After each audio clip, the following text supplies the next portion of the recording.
Bonjour, bienvenue à toi aujourd'hui pour cette troisième capsule du carême parce qu'on arrive au troisième dimanche du carême. Tu viens juste d'arriver? Pas de problème, bienvenue à toi, tu n'es pas en retard. Je vais reviser avec toi les 2 premières semaines et on va entrer ensemble dans la troisième semaine tout simplement. Et tout ce dont tu as besoin, c'est ton cœur qui veut aimer davantage, ton cœur qui veut être à la suite de Jésus pour aimer, et le tableau du carême dont tu trouveras le lien juste en dessous dans la description. Alors, dans la première, notre thème, c'est Voyez comme il s'aime. On veut arriver à aimer ensemble tellement et être tellement unis que tous en nous voyant reconnaîtront, non pas nous-mêmes, mais ils diront pas, mon Dieu, qu'ils sont donc bien extraordinaires ces gens-là. Non, on va dire, mon Dieu, comment c'est extraordinaire que tu vives encore aujourd'hui au milieu de ton peuple et qu'on puisse te reconnaître par ta présence de charité. La première semaine, c'était la semaine où on était au désert et où on a voulu réaliser qu'on avait besoin de conversion au niveau de la charité. La conversion n'est pas faite pour autant, mais on réalise qu'on en a besoin. Est-ce que tu en as encore besoin? Moi, en tout cas, je suis loin d'avoir terminé mon carême, mais je m'encourage tout de même avec la puissance de la grâce de Dieu. Alors, comme on disait, et cette conversion qui est importante, c'est la mienne. C'est pas le temps de dire, lui a besoin de telle conversion, mon enfant aurait besoin d'être converti, mon époux a besoin d'être converti, moi j'ai besoin d'être converti. Regarde comment la lumière se fait. Je comprends pas ce jeu de lumière aujourd'hui, mais en tout cas, c'est une petite difficulté technique qu'on rencontre ce matin. La deuxième semaine, c'était la semaine de la transfiguration, où le Seigneur vient nous donner de l'espérance en nous montrant le résultat final et où le Père vient nous dire, tu sais, mon fils, il est ma sagesse, alors écoute-le. Il est mon fils bien-aimé. Écoute-le et toi aussi tu deviendras fils et fille en lui. Comment on écoute Jésus? En se mettant à l'écoute de la parole de Dieu. La parole de l'Évangile nous dit ce que Jésus a dit et nous le répète au fond du cœur. Alors, personnellement, moi, j'ai choisi cette semaine la parole du lavement des pieds. Eh bien, je vais te dire que le bon Dieu m'a pris au mot. Quand j'ai écrit ça samedi passé, je crois, j'ai écrit sur ma feuille le Jean 13, le lavement des pieds. Je ne savais pas ce que j'écrivais.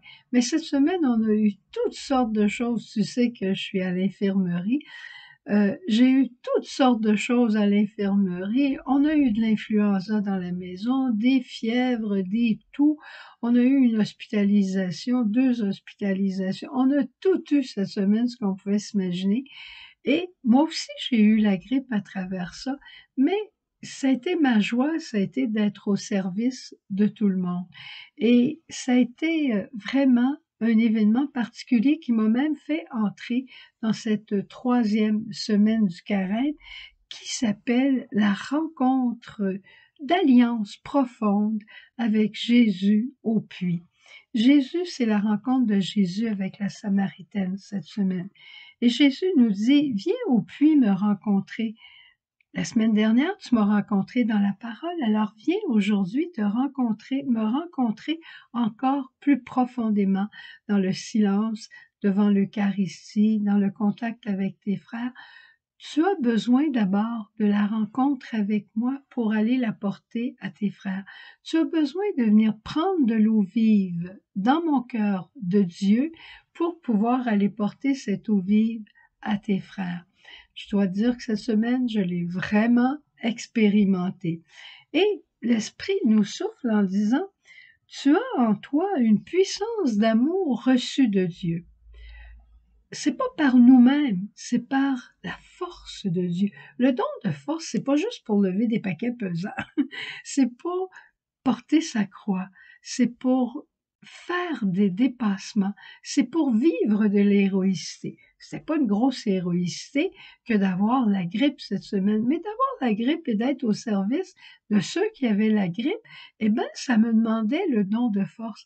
Mais sais-tu qu'à la fin de la journée, j'oubliais que j'avais la grippe, tellement j'avais de joie et de bonheur de servir. C'est purement un don de Dieu. Je suis bien trop égoïste, moi, pour expérimenter cette joie-là par moi-même, mais le Seigneur m'a fait goûter à cette joie et c'est vraiment ce que je te souhaite cette semaine, de goûter à cette présence de Dieu qui nous rend capables de ce qui nous apparaît impossible humainement.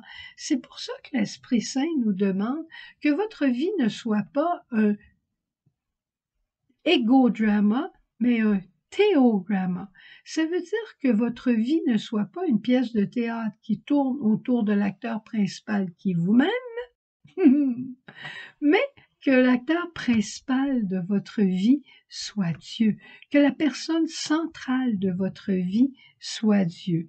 Et c'est quand Dieu est le centre, quand on a besoin tellement de Dieu qu'on se réfère à lui sans cesse, alors lui, il vient se faire, il continue en nous son incarnation, il continue de vivre en nous, il nous abreuve, et c'est de cette eau vive-là dont on peut abreuver nos frères. Comme il est écrit, l'amour est un don de Dieu. Alors, plus tu te fais à ton tour don de Dieu pour ton prochain, plus tu bâtis la famille communion dont vous avez tous soif. On a tous soif de vivre la communion, mais il faut faire attention. Jésus nous invite à nous faire proches de nos frères, mais pas pour les attacher à nous-mêmes, pas pour se les attacher à soi, mais bien pour se tourner ensemble vers Dieu. C'est ça qui est important. Alors, une chose que j'ai apprise aussi cette semaine, c'est de ne jamais quitter personne, une personne malade, une personne en difficulté, de ne jamais la quitter sans lui donner un souffle d'espérance, un regard, un sourire, une parole, juste quelque chose qui fait que je te quitte comme personne humaine en te laissant Jésus. Et non pas comme on ferme la télévision. Au revoir, bye, je te reviendrai à 4 heures pour prendre tes médicaments ou pour autre chose. Évidemment que je vous parle de ça parce que c'est mon milieu de vie présentement, mais vous pouvez transposer dans le vôtre. Que nos fins de rencontres interfraternelles, je dirais, entre frères, entre époux, entre enfants, parents, soient toujours une fin qui dit qu'il y aura quelque chose d'autre. Vous laissez la place à Jésus maintenant, mais par votre espérance. Au revoir, bonne semaine et on se retrouve dimanche pour un commentaire de cette parole. Au revoir.